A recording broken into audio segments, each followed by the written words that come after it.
तमाम देखने वालों को मेरा सलाम। आई होप आप लोग खैरियत से होंगे और घरों में अपने वीकेंड को एंजॉय कर रहे होंगे।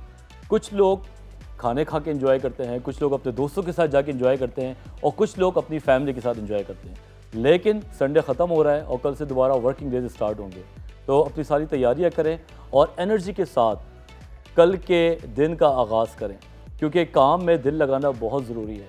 और ख़ास तौर पे वो लोग जो लेट जाते हैं वो हमेशा स्ट्रेस में रहते हैं, वर्क पे भी स्ट्रेस में रहेंगे और सड़क पे भी, ट्रैफिक में भी बहुत ज़्यादा स्ट्रेस में रहते हैं। लेकिन अभी तक कुछ बच्चों के जिनके स्कूल्स नहीं खुले हैं वो लोग परेशान हैं, स्कूल जाना चाहते हैं, अपनी एक्टिविटी में आना चाहते हैं, लेकिन फिर भी अभी तक वो स्टक हुए हैं। बच्चों की जब हम बात करते हैं तो हमारे चेहरे पे हमेशा मुस्कुराहट आती है। बच्चे होते ही इतने खूबसूरत हैं। जब किसी घर में अल्लाह ताला की तरफ से ये तोहफ़ा आता है तो चाहे नाना हो, चाहे दादी हो, चाहे माँ हो, चाहे बाप हो, सब लोग बहुत एक्साइटेड होते हैं और लोग अपने तरफ से कीमती तोहफ़े देते हैं। कोई उनका कमरा सजाता है, कोई खूब सारे कपड़े लेके आता है और कोई उनके लिए प्लानिंग कर रहा होता है 5 साल की, 2 साल की। तो ये एक बहुत बड़ी ब्लेसिंग है जब बच्चा हमारे घर पे आता है। करना भी चाहिए, ज़ाहिर सी बात है, रिश्ता ऐसा है, जब बच्चा आता है तो लोग उसको अपनी तरफ से हर तरीके से, डिफरेंट तरीके से प्यार का इज़हार कर रहे होते हैं। लेकिन एक चीज़ को वो हमेशा भूल जाते हैं इन तमाम ब्रांडेड कीमती चीज़ें देने के साथ साथ, कि बच्चों की जो सेहत है वो बहुत कीमती चीज़ है। क्योंकि जब बच्चा छोटा होता है तो उसको बेचारे को अपने लिए तो कुछ नहीं पता होता, वो सारा जो डिपेंडेंट है वो अपने माँ बाप पे कर रहा होता है। माँ बाप उसको अच्छा खिलाएं, माँ बाप उसके लिए ख्याल करें और ख़ास तौर पे टाइम पे वैक्सीनेशन भी कराएं। क्योंकि अगर आप लोग बच्चे की वैक्सीनेशन में लेट हो जाते हैं और अगर आप उसको इग्नोर कर जाते हैं, चाहे आप जितना भी उसको मोहब्बत करते रहें, तहफ़्फ़ुज़ देते रहें, तो बिलीव मी एक बहुत बड़ा पार्ट बच्चों के हवाले से मिस हो जाता है और शायद वो 1 साल, 2 साल, 3 साल, 4 साल तक नज़र ना आए। लेकिन अगर उस बच्चे को कोई ऐसी बीमारी हो गई जो वैक्सीनेशन की इग्नोरेंस की वजह से हुई, तो बिलीव मी कल वो बच्चा आपसे पूछेगा कि मम्मा मैं तो छोटा था, आप लोगों ने मेरी वैक्सीनेशन क्यों नहीं कराई।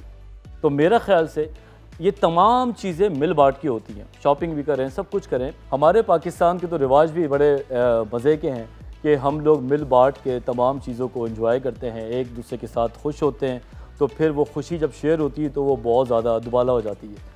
फिर बच्चों की सेहत को कभी कंप्रोमाइज़ ना करें। अच्छी ग़िज़ा और वैक्सीनेशन अगर आप उनकी अपने माइंड में रखेंगे तो जब बच्चा बड़ा होगा तो वो आगे जाके आपके घर की बुनियाद तो बनेगा ही, लेकिन हमारे मुल्क की बुनियाद बनेगा जो हमारे मुल्क को आगे लेके चलेगा। तो बहुत ज़्यादा स्ट्रेस देता हूँ मैं इस बात पे कि जब बच्चे छोटे हों तो उनका कैसे ख्याल रखते हैं, क्योंकि याद रखें कि जो बीज आप जैसा बोएंगे वो बीज सालों के बाद वैसे ही फसल निकालेगा। तो जैसा करेंगे, जैसा आप अपने बच्चों के लिए एक किस्म का तरतीब बनाएंगे, वैसा ही वो बच्चा 15 साल के बाद आपको फल देगा। तो बहुत इम्पॉर्टेंट है कि मोहब्बत के साथ इन चीज़ों का ख्याल किया जाए। तो जनाब, आज हमारे पास जो चीज़ें हैं आप लोगों के साथ डिस्कस करने की, वो बड़े काम की हैं। ख़ास तौर पे कोरोना के बाद जो बच्चों में, बड़ों में तो हुआ ही है, वो हम बात करेंगे आगे जाके, लेकिन बच्चों के अंदर जो नफ्सियाती इश्यूज़ आए, आप यकीन करें, मैं क्लिनिक पे होता हूँ, मैं देखता हूँ, मुझे हैरत होती है कि बच्चों में एंजाइटी हो रही है, डिप्रेशन हो रहा है, नींदें उनकी उड़ गई हैं, खा खा के वो अपनी कोपिंग स्ट्रेटजीज़ को अपना रहे हैं। कोई बच्चा कमरे में रो रहा है, तो मुझे बड़ी हैरत होती है कि इस एज के लोगों में भी मेंटल प्रॉब्लम हो सकती है। तो हमारी टीम ने और मैंने इस चीज़ को बड़ा सोच समझ के डिज़ाइन किया है कि ये चीज़ें आज आप तक हम पहुँचाएँ, क्योंकि अगर ये चीज़ें हम शुरू में पकड़ लें, मतलब हमें ये चीज़ आइडेंटिफाई हो जाए, तो मसला 50% ऑलरेडी ख़त्म हो जाता है। लेकिन अगर ये चीज़ें आगे निकल जाएं, बहुत लेट पता चले, तो बीमारी भी आगे बढ़ जाती है, उसका इलाज भी मुश्किल हो जाता है और फिर हमारे लिए वो मुसीबत का बाइस बनता है। तो हम सबसे पहले बात करेंगे बच्चों की जो 10 साल से कम हैं, ख़ास तौर पे वो माँ बाप देखें जिनके घर में छोटे बच्चे हैं। दूसरी हम बात करेंगे बच्चों के अंदर जो भी नफ्सियाती प्रॉब्लम्स आ रहे हैं वो कौन कौन से हैं, और अगर बच्चों में कोई नफ्सियाती प्रॉब्लम्स आ भी रहे हैं तो वो कैसे बताते।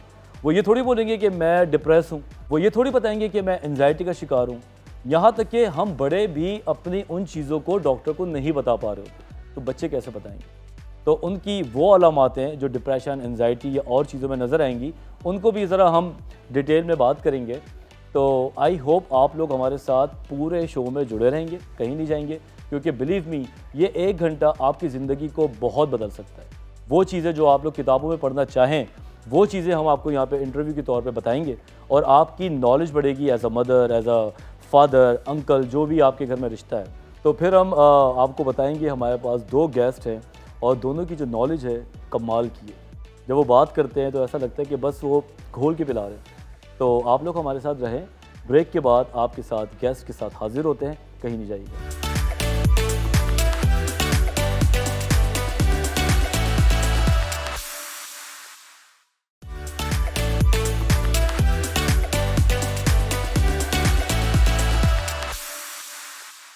जी जनाब, एक बार दोबारा ब्रेक के बाद आपके साथ मैं डॉक्टर वजाहत, और अभी मैं जिस सेगमेंट पे बात करने जा रहा हूँ जो कि बहुत इम्पॉर्टेंट है, जिसका नाम है ऑल अबाउट वैक्सीन।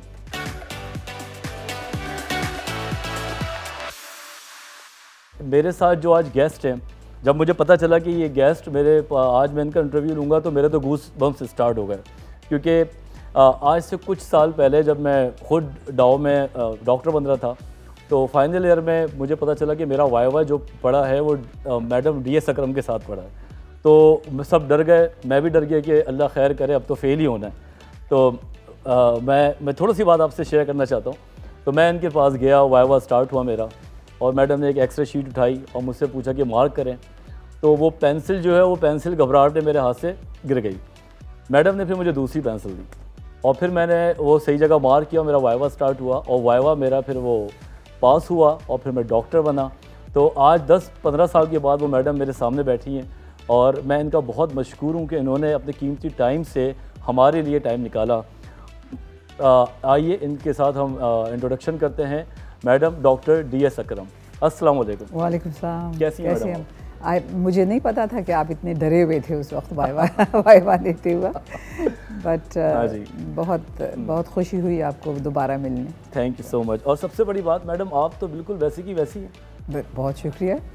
ये तो एक लेडी के लिए तो बहुत अच्छा कॉम्प्लीमेंट। यस, और आई मीन इट, माशाल्लाह से आप वैसी की वैसी हैं। मुझे तकरीबन 12-13 साल के बाद मैंने आपको देखा, और हमें चाहिए कि हम अपने डॉक्टर्स के साथ जो सुपर फिट हैं इन लोगों को अपना आइडियल बनाएं और उनकी तमाम चीज़ों को फॉलो करें, क्योंकि जो लोग बैठे बैठे आपको बहुत सारी बातें बता देते हैं उनकी कदर करनी चाहिए, क्योंकि वो टिप्स होते हैं बड़े रिसर्च वर्क। तो मैडम, जैसे कि आपको पता है कि पोलियो का जो एक सिलसिला दोबारा स्टार्ट किया है, लेकिन इसमें एक मुश्किल ये आ रही है कि कोविड-19 का भी सिलसिला चल रहा है। तो एक चैलेंज है जो कि बढ़ गया है कि लोग डरते हैं कि ये ना हो कि हमारे बच्चे को उल्टा कोविड ना हो जाए। तो आज हम इस हवाले से बात करेंगे। कुछ सवालात हैं जो कि हमारे माइंड में हैं, कुछ सवालात हैं जो लोगों ने पहला शो देखने के बाद हमसे किए हैं। तो मैं आपसे छोटे छोटे सवालात करूंगा प्लीज़। पहला यही है कि आप मुझे ये बताएं कि पोलियो फैलता कैसे? पोलियो आपको जैसे पता होगा कि ये वायरस है जी, और ये पोलियो के 3 किस्म के वायरस होते हैं, 1, 2, 3। ठीक है। अब ये पानी के ज़रिए मुंह के ज़रिए आंतों में जाते हैं और वहाँ फिर अपना घर बनाते हैं और वहाँ मल्टीप्लाई होकर फिर खून में जाते हैं और फिर जो हम कहते हैं वायरीमिया के खून के अंदर ये फैल जाते हैं और हर जगह जाके सेटल होते हैं। ओके, ठीक है। तो अगर किसी एक बच्चे को पोलियो हो जाए तो क्या वो दूसरे बच्चे को उसकी ट्रांसमिशन है? देखिए, इसकी ट्रांसमिशन जो है वो जिसे हम कहते हैं ओरोफिकल रूट, मतलब जब ये वायरस आंतों में बैठा हुआ होता है तो ज़रूरी बात है ये स्टूल्स के ज़रिए निकलता है। अब ये फिर हमारी जो सूरज जिसे कहते हैं, जो गंदा पानी वहाँ जाता है। तो मतलब अगर गंदा पानी हमारे इलाके में है और सीवरेज का सिस्टम ख़राब है तो पोलियो के बढ़ने के चांसेस बहुत ज़्यादा चांसेस। अच्छा, फ़र्ज़ करें खुदा न खास्ता किसी एक बच्चे को पोलियो हो जाता है जी, तो उनके जो फादर हैं, मदर हैं या फैमिली है, उनको क्या सिम्टम्स अपने बच्चे में स्टार्टिंग में नज़र आएंगे? देखिए, ये पोलियो की बड़ी अजीब और गरीब बात है कि अगर 100 बच्चों में अगर इन्फेक्शन होता है जी जी, तो उसमें से सिर्फ 5 बच्चे ऐसे होंगे जिनमें कोई सिम्टम्स नज़र आएंगे। ओके, काफ़ी जिसे कहते हैं एसिम्प्टोमेटिक। हम अभी कोविड में हम ये सारे सीखते जा रहे हैं टर्म्स ना, तो एसिम्प्टोमेटिक मतलब आपको पता भी नहीं होगा कि इनको पोलियो इन्फेक्शन। अच्छा, मतलब पोलियो भी एसिम्प्टोमेटिक हो सकता है? बहुत ज़्यादा। तो उसमें से 5 बच्चे 100 में से होंगे जिनको नज़ला, गला ख़राब, बुखार थोड़ा हुआ, बदन में दर्द, मसल्स में दर्द, वो हुआ। ठीक है। उसमें से एक बच्चा होगा जिसके हाथ या पैर रह जाएंगे, काम नहीं करेंगे, फालिज पड़ जाएगा। अच्छा अच्छा। तो इसीलिए जब एक बच्चा मिलता है हमें, जैसे गवर्नमेंट कहती है जी आज यहाँ एक बच्चा मिल गया जिसके पैरालिसिस हो गई है, तो आप ये जहन में रखें कि वो अगर एक बच्चा वहाँ मिला है तो मे बी 90 बच्चे कम से कम ऐसे होंगे जिनको ये इन्फेक्शन हुआ होगा। अच्छा अच्छा। तो मतलब इतना ज़्यादा उस एरिया में फैला हुआ है, और वहाँ का जो सूरज है उसमें ये वायरस ज़रूर मिलेंगे, और मिलते भी हम जैसे टेस्ट कर रहे हैं। और जब सूरज में मिलते हैं तो उसका मतलब ये हुआ कि ये ज़रूरी बात है मुंह के ज़रिए, पानी के ज़रिए ये बच्चों में जा रहे हैं, और ये उसका फैलाव साइकिल। अच्छा, तो मतलब ये कि अगर एक केस सामने आता है तो उसका मतलब ये नहीं कि केस एक है, हो सकता है कि माशरे में और बच्चे भी हों लेकिन वो एसिम्प्टोमेटिक। किसी हद तक कोरोना से मैच नहीं करता इसका जो 14 डेज़ का जो। देखिए कोरोना से मतलब वायरसेस का तरीका तकरीबन एक जैसे ही होता है कि काफ़ी लोग ऐसे होते हैं जिनमें सिम्टम्स ना हो, लेकिन पोलियो में जो ख़तरनाक चीज़ है वो ये है कि अगर वो नर्व्स के ज़रिए पैरालाइज कर दिया तो फिर उम्र भर के लिए वो बच्चा अपाहज हो जाएगा। यही सबसे बड़ा मसला है, और यही बात जो है लोगों में समझा रहे हैं हम कि अगर एक बार किसी बच्चे को पोलियो हो जाता है तो उसके बाद फिर उसका इलाज कोई भी नहीं है। मे बी वो अगर अल्लाह ना करे डिसेबल हो जाए तो फिर तो बहुत बड़ा फिर आगे कुछ बचता नहीं है। खैर, हमारे पास बहुत सारे सवालात हैं और इन सवालात के डॉक्टर साहिबा से जवाबात मैं लूँगा, लेकिन एक छोटी सी ब्रेक है। हम बस ब्रेक में यूँ गए और फ़ौरन आए। जस्ट स्टे विद अस।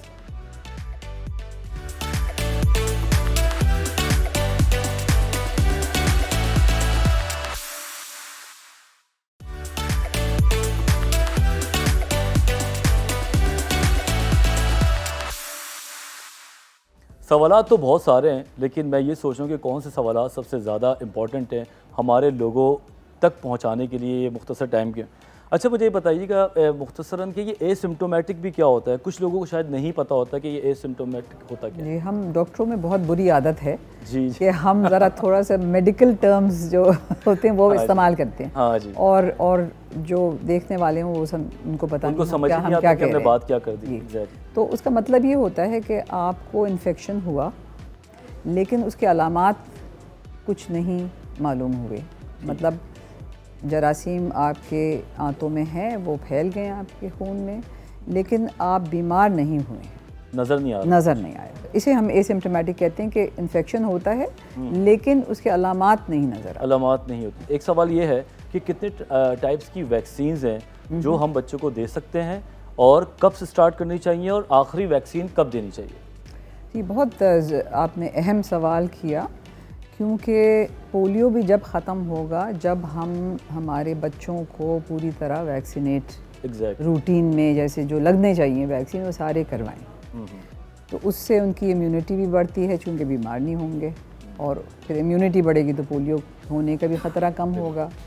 तो हमारी गवर्नमेंट बिल्कुल मतलब मुफ्त में, सही बात, ये वैक्सीन्स लगवाती है बच्चों को, और ये पैदाइश से ही शुरू कर देती है। अच्छा, तो जैसे जब बच्चा पैदा होता है तो उसके एक हफ्ते के अंदर टीबी के ख़िलाफ़ BCG वैक्सीन लगती है, और वो एक ही बार लगती है उम्र में।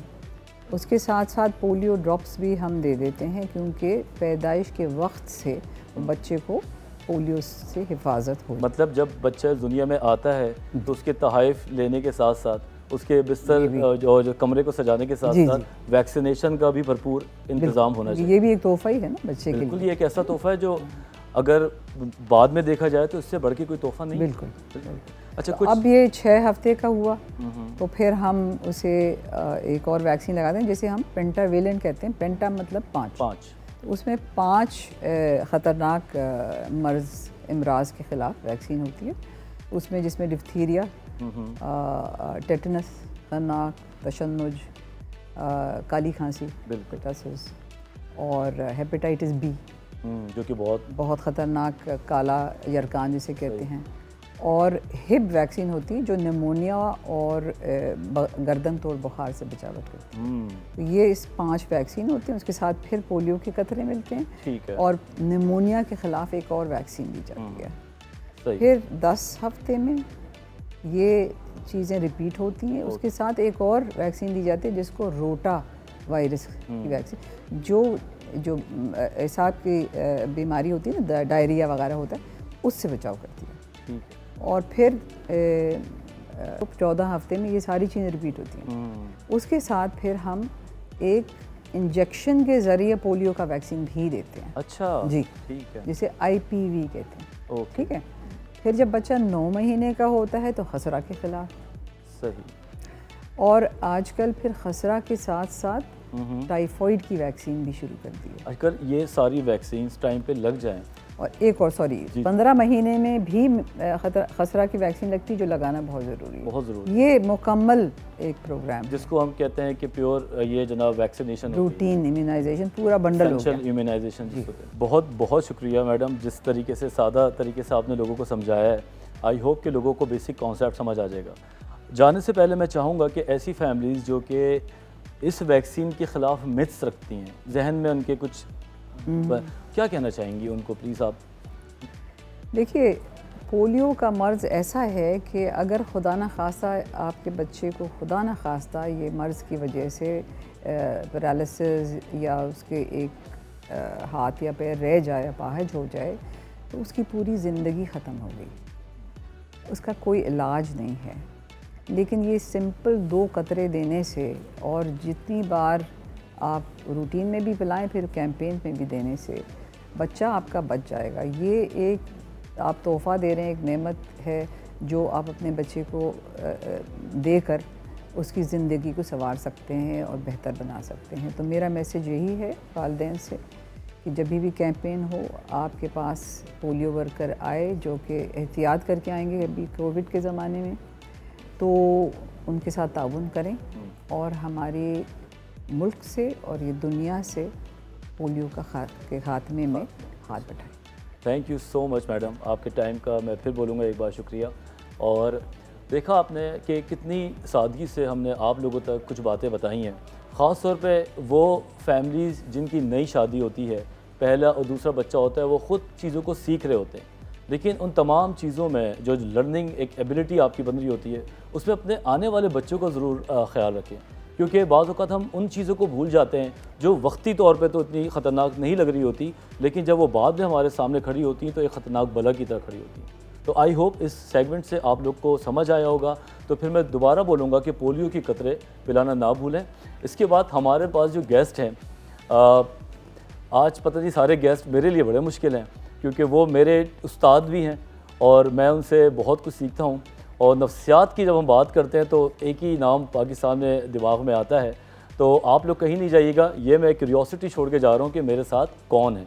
तो आप यहीं रहें, मिलते हैं एक छोटे से ब्रेक के बाद। मैं हूँ जवेरिया सऊद और मैं बहुत मुबारकबाद देना चाहूँगी अपने बहुत ही प्यारे दोस्त और बहुत ही अच्छे साइकेट्रिस्ट डॉक्टर वजाहत को, जिसमें आप जान सकेंगे मेंटल हेल्थ के बारे में और इट्स ऑल अबाउट हेल्थ। और इसके अलावा मैं तमाम लोगों से कहूँगी कि जो पोलियो के वैक्सीनेशन की जो मुहिम शुरू हुई है उसमें बढ़ चढ़ के हिस्सा लें, अपने बच्चों को पोलियो की वैक्सीनेशन लगवाएँ ताकि आगे चलकर वो माजूरी से और परेशानी से बच सकें।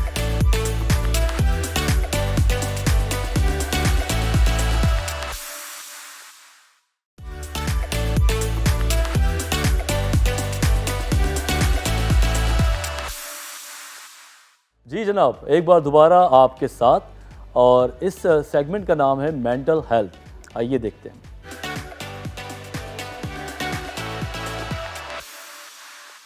बहुत काम का ये सेगमेंट है। अगर आप इसको समझें तो आप यकीन करें कि आपकी ज़िंदगी बहुत आसान हो सकती है। अगर आपका दिमाग, अगर आपकी साइकी, आपकी सोच पॉजिटिव हो तो आप यकीन करें ज़िंदगी में बहुत सारी चीज़ें खुद ब खुद ठीक होना शुरू हो जाती। और अगर आप नेगेटिव हों, डिस्टर्ब हों, आपके अंदर कोई हिजानियत हो, कोई परेशानी हो, तो आपके काम जो हो रहे होते हैं वो काम भी ख़राब होने लगते हैं।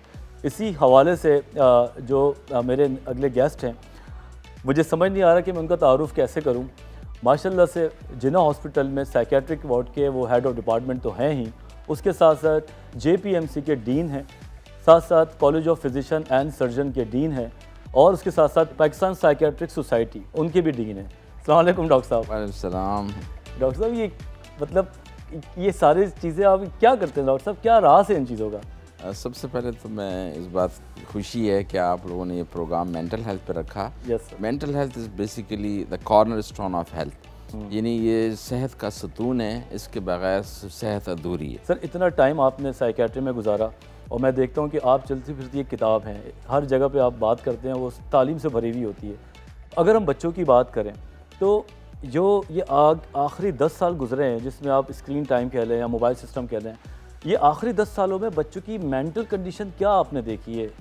इससे पहले कि इसका जवाब दूँ, सबसे पहले तो ये कि कोविड की वजह से जो नुकसानात तो हुए लेकिन एक फ़ायदा ज़रूर हुआ कि लोगों को पता चल गया कि जहनी सेहत को तवज्जो मिल गई। उसकी वजह यह है कि जब एक कोविड का ना इलाज है, ना दवाई है, ना वैक्सीन है, तो हम ये बार बार कहते थे कि रवैये के वैक्सीन को अपनाया जाए, जिसमें हाथ मिलाने से गुरेज और इस तरह सलाम पे इक्तिफा, हाथ धोना, और फिर ये हम कहते थे कि इससे जो एक सोशल डिस्टेंस लफ्ज़ गलत था, हम कहते हैं फ़िज़िकल डिस्टेंस रखा जाए। बिल्कुल। और फिर ये हम कहते थे कि कोरोना फोबिया, खौफ की वजह से लोग बार बार जाते थे, तो ये शुक्र है कि इसकी वजह से एक ज़हनी सेहत को कुछ लिफ्ट मिली है।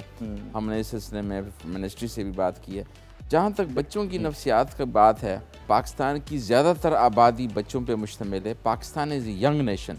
ये हमारे लिए क्रेडिट है, हमारे लिए एक असासा है, जो सोशल कैपिटल है। सही। और दुनिया की जो तरक्की याफ्ता मुल्क हैं उसमें बूढ़ों की ज़्यादा वो है पॉपुलेशन है, जो कि उसके लिए बर्डन है।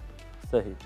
तो मैं समझता हूँ कि बच्चों की नफ्सियात और बच्चों की नशोनुमा और उसकी स्कूलिंग, इस पे अगर तवज्जो दी जाए और ख़ास तौर पर उनकी जहनी सेहत का ख्याल रखा जाए, तो उससे बड़े अहम नतीजे निकलेंगे। और उसमें हम ये कहते हैं कि वालिदैन, टीचर, असातिज़ा, सारे लोगों का बड़ा अमल दखल है।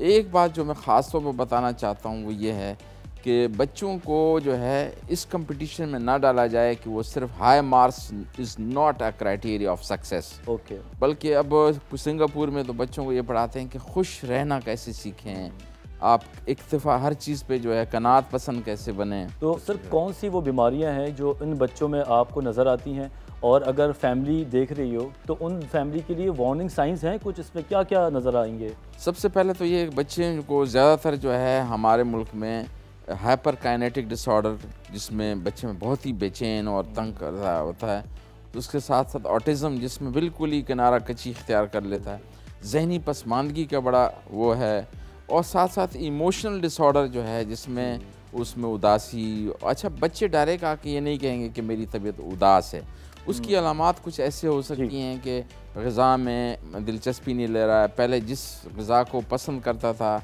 चाहे फ्रूट हो, आइसक्रीम हो या जो चीज़ हो, उसको उसमें दिलचस्पी कम हो गई, कपड़ों में दिलचस्पी कम हो गई, खेल कूद में दिलचस्पी कम हो गई, और उसमें एनर्जेटिक कम हो जाता है, या फिर वो है कि वो चिड़चिड़ा हो जाता है। तो इस तरीके से एक हमने रिसर्च की जो इंटरनेट पे मौजूद है कि बच्चे डिप्रेशन में डायरेक्ट उदासी की शक्ल में पेश नहीं होते। अच्छा। बल्कि वो कहते हैं मुझे दर्द है, पेट में दर्द है। अच्छा, उसकी भी एक वजह है कि अगर एक बच्ची घर में ये कहे कि मेरा मूड नहीं है स्कूल जाने का, तो कहें कि मूड क्या होता है, लेकिन उसके बजाय अगर वो कहे पेट में दर्द है, सर में, हाँ हाँ हाँ कोई बात नहीं, तो हम इस तरह से सोशली इंड्यूस करते हैं, इनकरेज करते हैं कि बच्चे सोमेटाइज करें। सोमेटाइज क्या है कि when psychological is converted and presented like physical symptom, यानी ज़हनी परेशानी का इजहार जिस्म से किया जाए कि पेट में दर्द है, सर में दर्द है। अच्छा। इस तरीके से वो सोमेटाइज करते हैं। ओके। तो मतलब मुझे जो डॉक्टर साहब की आखिरी बात है वो मुझे ये समझ आई कि बच्चा अगर डिप्रेस्ड है तो मे बी शायद वो ये ना बोले कि मैं डिप्रेशन में हूँ, वो वर्ड तो उसको पता भी ना हो, लेकिन वो तमाम सिम्टम्स को वो अपने जिस्म के अंदर अलग अलग तरीके से बता सकता है। तो अगर बच्चा आपको ये बताए कि मेरे पेट में दर्द है या मुझे नींद नहीं आती या और सोमेटाइजेशन के जो चीज़ें हैं करे, तो उस बात को सीरियस लें। ऐसा ना करें कि आप उस बच्चे को डंडा उठा के मारना शुरू कर दें, क्योंकि बाज़ औक़ात हमारी फैमिली का फितरी तरीका ये है कि बच्चों को समझने के बहाने कर रहे हैं। आज के इस सेगमेंट की बात करने का मकसद ही यही है कि बच्चों में भी डिप्रेशन और एंजाइटी हो सकती है और उसको भी एड्रेस करना ज़रूरी है। तो हम इस बात को मज़ीद आगे कंटिन्यू करेंगे। डॉक्टर साहब हमारे साथ बैठे हुए हैं, तो आप लोग कहीं नहीं जाइएगा, कुछ अहम सवालात हैं जो मैं आपके सामने लेके आऊँगा। Stay with us, we are just coming in a minute.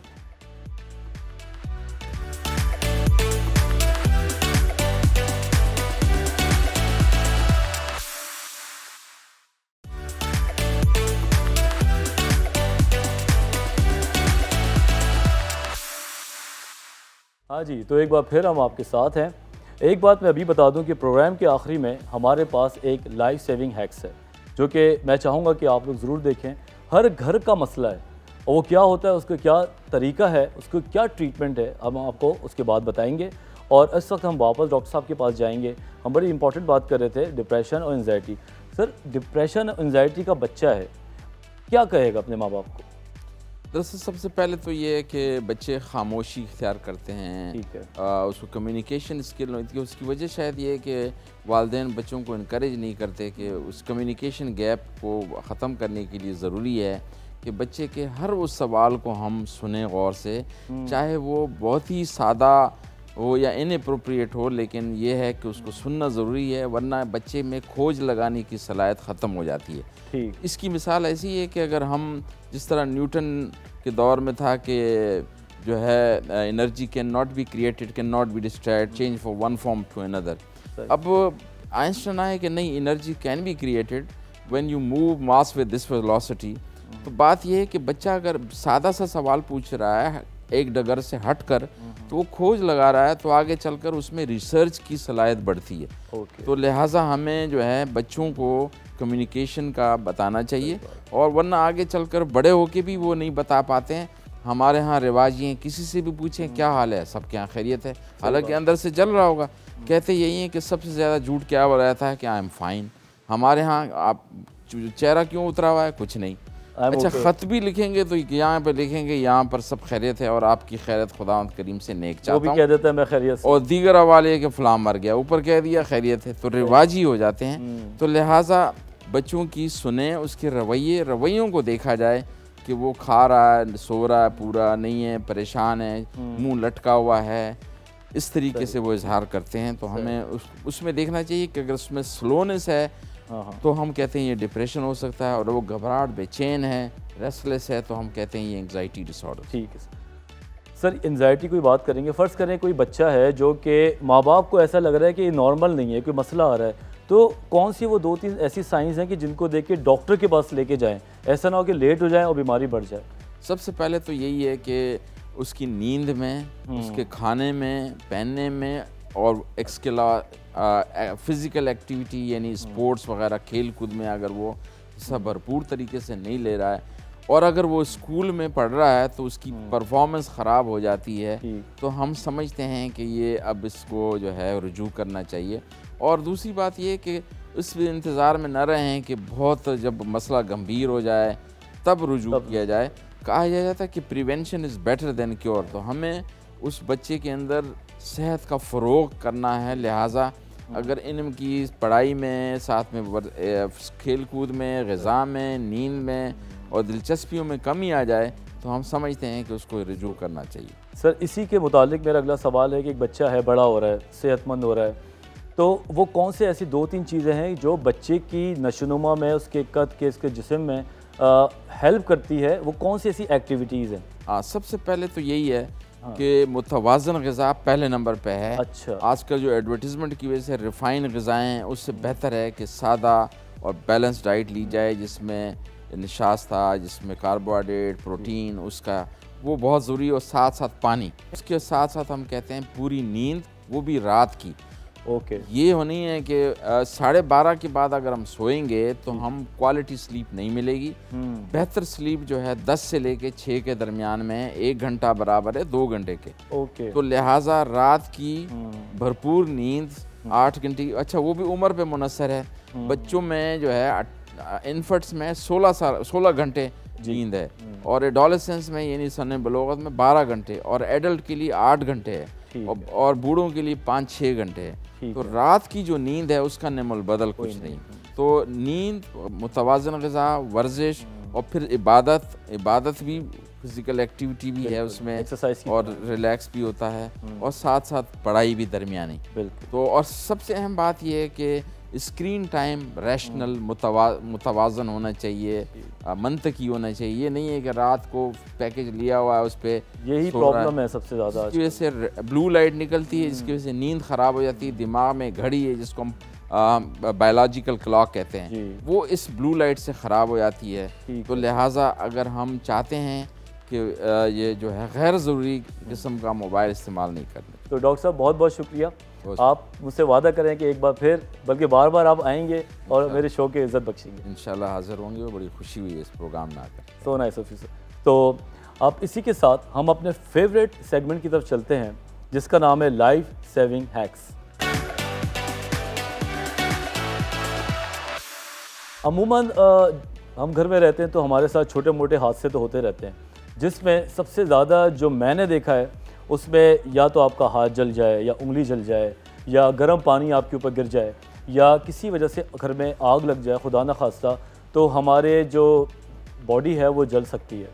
तो आज मैं आपको ये बताना चाहता हूँ कि जब आपके जिस्म में कोई जल जाए, कोई चीज़, मेरे तो अभी 3 दिन पहले यकीन करें जला भी था, मुझे उसका पेन भी अभी है।